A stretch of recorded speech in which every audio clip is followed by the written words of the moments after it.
తాకట్లో ఉన్న మీ బంగారాన్ని విడిపించి ఆ రోజు ఆన్లైన్ రేటుకి కొంటాం. Sharma gold company.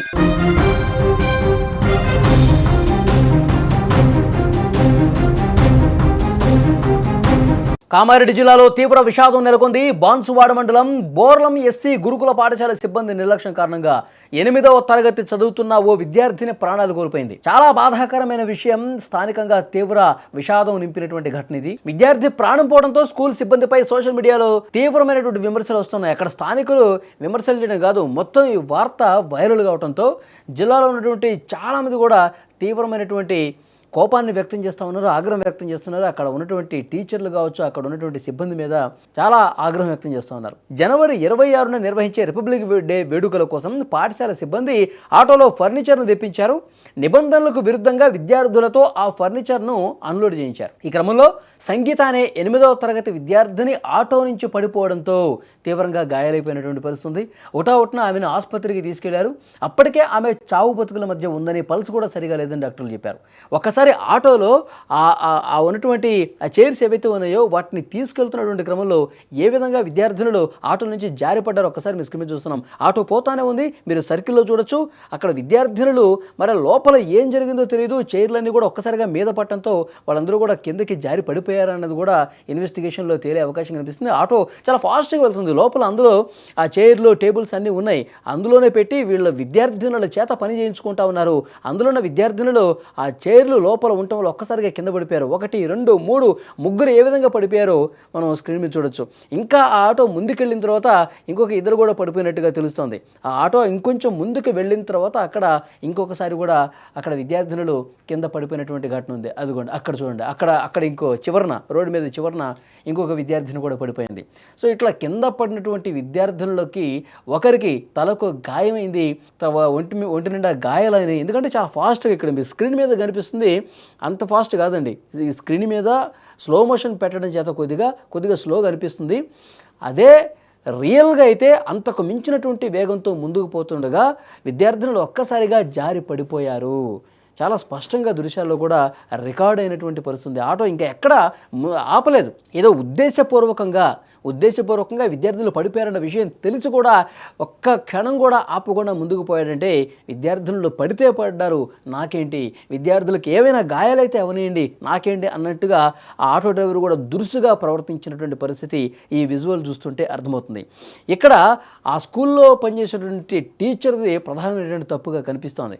ఎందుకంటే ఆ స్కూల్లో ఉన్నటువంటి వాళ్ళ పర్సనల్ పని మీద ఈ స్కూల్లో ఉన్నటువంటి ఫర్నిచర్ కావచ్చు, టేబుల్స్ కావచ్చు, చైర్లు కావచ్చు, వీటిని అక్కడ వాళ్ళ ఇంట్లో వ్యక్తిగతంగా ఉన్నటువంటి ఒక కార్యక్రమానికి, ఆ ఫంక్షన్కి స్కూల్ వస్తువులను ఉపయోగించారు, స్కూల్ టేబుల్స్ చైర్లు ఉపయోగించారు.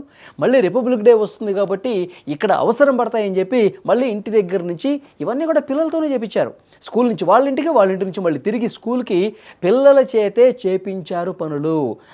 అందులో చాలా ఇరుకైనటువంటి ఆటోలో టేబుల్స్ చైర్లన్నీ కూడా కుక్కి అందులో విద్యార్థులను పెట్టి వాళ్ళ చేత పని చేపించి హడావుడిగా ఆటో తరలిస్తుండగా ఈ ప్రమాదం జరిగింది.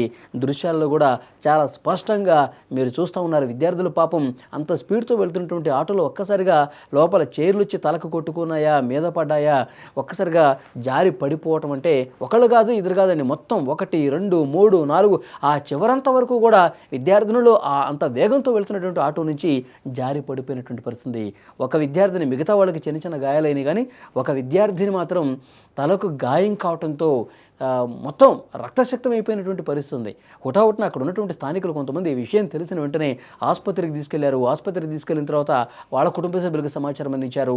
ఆసుపత్రిలో డాక్టర్లు చూస్తే పల్స్ పడిపోయింది, తీవ్రమైనటువంటి రక్తస్రావం కనిపిస్తుంది, ఆమె చనిపోయిందని చెప్పి డాక్టర్లు చెప్పడంతో షాక్ అయిపోయారు. ఒక్కసారిగా ఈ ఘటనతో మొత్తం అక్కడ జిల్లా మొత్తం కూడా ఈ వార్త సంచలనం రేపినటువంటి పరిస్థితి ఉంది.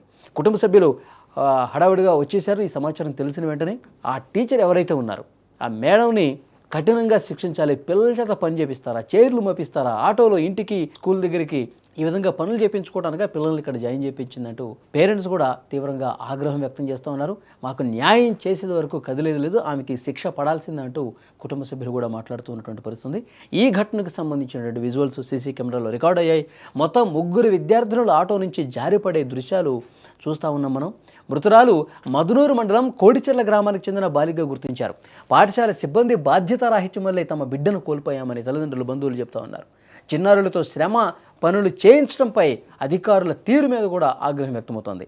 బాధ్యులైన వాళ్ళని కఠినంగా శిక్షించాలని విద్యార్థి సంఘాలు మాత్రమే కాదు, రాజకీయంగా కూడా ప్రతిపక్షాలు దీని మీద స్పందిస్తూ ఉన్నాయి. చాలా కఠినంగా వీళ్ళ మీద యాక్షన్ తీసుకోవాల్సినటువంటి అవసరం ఉందని చెప్తున్నారు.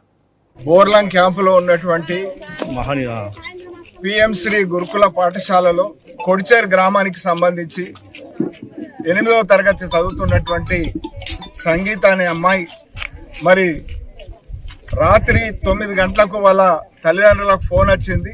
మీ అమ్మాయి పరిస్థితి దారుణంగా ఉన్నది, పరిస్థితి ఇదని. వాళ్ళు ఏం చెప్పారు? మృతి చెందిందని చెప్పారా, గాయపడ్డదని చెప్పారా? వాళ్ళకి సమాచారం ఇచ్చి మరి ఇక్కడ వచ్చి వాళ్ళు వాకప్ చేస్తే ఇక్కడ ఇన్ఛార్జ్ ప్రిన్సిపల్ గా ఉన్నటువంటి సునీత గారు వారి ఇంటి దగ్గర ఏదో ఫంక్షన్ ఉన్నదని ఈ ఇన్స్టిట్యూషన్ కి సంబంధించినటువంటి బెంచీలు ఆటోలో ట్రాన్స్పోర్ట్ చేసి ఆ ఫంక్షన్ ముగిసిన తర్వాత మళ్ళీ ఇన్స్టిట్యూషన్ కు చేరవేసేదానికి ఈ మైనరు విద్యార్థినులను వినియోగించినది. మరి ఆటో అతను అదుపు తప్పి ప్రమాదం జరిగిందా? ఆ ట్రాన్స్పోర్ట్ చేస్తున్న బెంచీలు ఆ అమ్మాయి తల మీద పడి ప్రాణం పోయిందా? ఆటో అంతా కూడా రక్తంతో నిండినటువంటి పరిస్థితి ఉన్నది.